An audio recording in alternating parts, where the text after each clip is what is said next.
hello. We are at the Brand Live booth here at South by Southwest. I'm with my girl, Gabby. Gabby, how are you? I'm good. How are you? Doing well, doing well. Thank you so much for spending some of your South by here with us. Well, I saw y'all, and let me say, it caught my eye. We are bringing some vibe. We are bringing the pop today here at South by. Yes. But for all the folks out there in TV land, Gabby, let them have it. Who are you? What do you do? And where are you coming from? Hi, I'm Gabby. I'm from Austin, and I am the founder of GibzMedia. GibzMedia with a Z for Gen Z marketing. Fun. And I love to help small business owners do everything Hollywood's currently afraid of to the benefit of their brand for personal branding.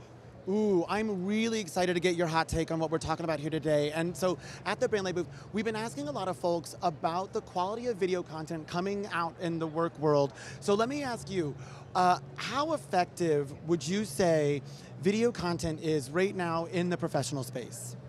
Very interesting too, because I feel like in general, everything's always shifting in the world of media consumption. Totally. And I believe that we'll see a rise in long-form content. I think bingeable content is always great, but there's been some mumbles on the scene. I can feel the energy is kind of shifting. Fascinating. But for video, for marketing, for products, or whatever you're trying to sell for a business or building your business, I think the idea is that you should view your social media like your cup of tea. You may not be everybody's cup of tea, but you shouldn't dilute yourself for other people. I do love an analogy. I do appreciate it. But in terms of not only just marketing content, but it could be the required training coming from HR, the quarterly update from the CEO, or yes, the marketing webinar that we've got to watch to get the free content.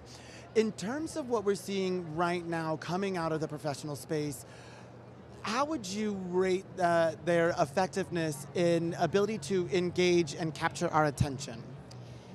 I do always feel like a microphone helps.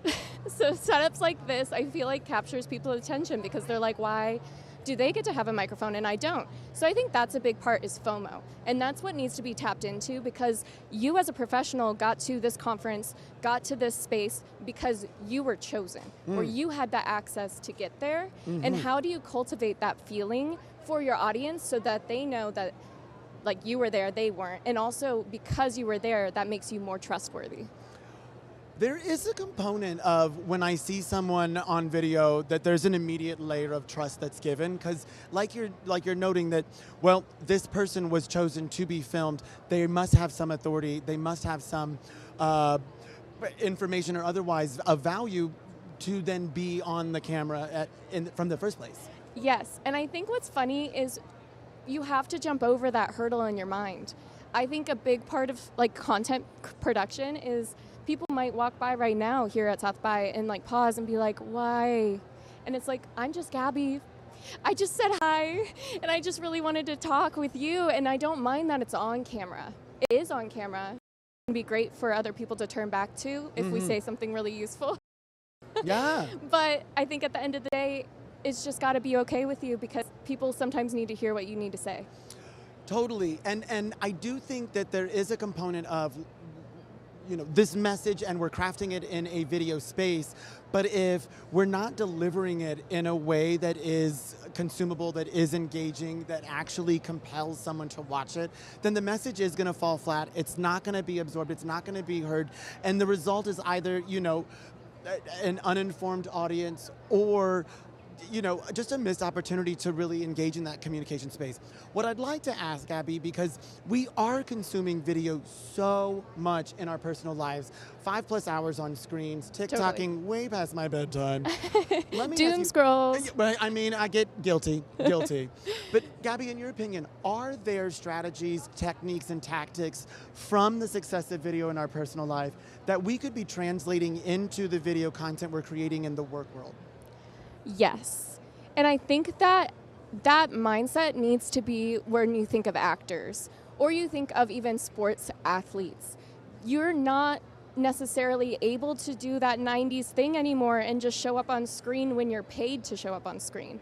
You kind of have to keep performing off and on the field because At the end of the day, if you're generating leads for your business through people and human connection, there's no better place than on social media. Mm-hmm. We were talking about this earlier, but like I think social media is the hallway of life. You're not in any room, and you're not sitting down with them directly and talking to them, but you're saying hi, you're giving them a wave. And so outbound communication, I actually feel like, should be a corporate priority. If your agent isn't willing to post however many times a day or pose in front of a camera, they need to at least be doing their letters, their client reach outs through social media. Pay somebody or set up an automation or do it yourself because that's more heartfelt. But the idea is leaving a comment will mean more to that person than seeing a picture of you.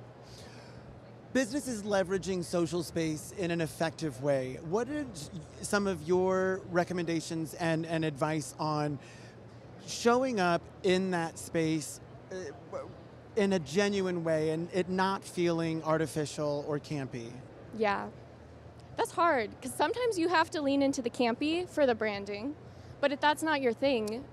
Or it's every component of your brand. Hi, I'm Kyle. What's up? Hey, Kyle. Please do continue though. But the idea is just like, I think you have to be okay with this being the stand that you are in. Like the way that you decorate your house is decorated, but it's your personality. Mm-hmm. So how can we translate your personality to visuals? And I think there's a huge level of AI components that can be used to translate visual cues that you want to showcase trust, showcase life. So I think in a nutshell, I'm hearing authentic, like show up as you would in the world as you do in the online spaces where we have this consistency. We can develop this understanding of, okay, this is the brand, and in that consistency, we're building trust. Yeah. I just wrote a Facebook post, but I said, authenticity doesn't take a lot of effort. It takes a lot of courage. Courage is so true. And I do think we could see some more risk-taking and some more courage coming from the professional space. We don't always have to be that buttoned-up, clean, stoic image as we deliver this update. But breaking having news. some fun, yeah, but having some fun, having some realness, and remembering that we are ultimately all humans interacting, and that is the basis of the exchange. Well, actually, I love that you said that, because the idea is AI is about to be a huge problem with like AI models and like seeing a consistent character that you think is a person, and we already feel connected to people we don't know because of social media. So with AI coming in, being less polished is actually better. It's harder for the computer to be a human, and what makes us human is mistakes. What makes us human are little quirks. No one needs the robot. We have robots now. Like, we don't need you to do it. A celebration of the real human existence. Yeah. Gabby, it has been such a delight to get your take on this space, and I really appreciate your time. Before I let you go, Brand Life has been here at South by because we are excited. There's a whole new feature set coming to our software that we call Style Packs. Ooh. And they are an ever-growing library of customizable, creative content that you can add to your show, your next event, to just bring that extra pop, that pizzazz, that little graphic flair. Yes. So my last question to you is, Gabby, what is your Style Pack brand design? What's your font colors? What's your font type? What's your brand? Lay it on me. I'm just going to tell you, check out my website because you can see all of them. But neon green is one of my colors. Love it. And I do feel like it is because I'm a little bit of a disruptor, a little bit of a brat. Yes. So the idea is, if you don't remember anything about me, remember neon green. Neon green, it's punchy, it's bold, and it's here to shake it up a little bit.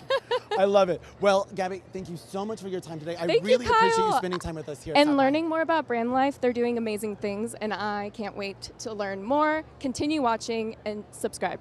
We love. All right. Well, as they say in the biz, that's a wrap. Hey!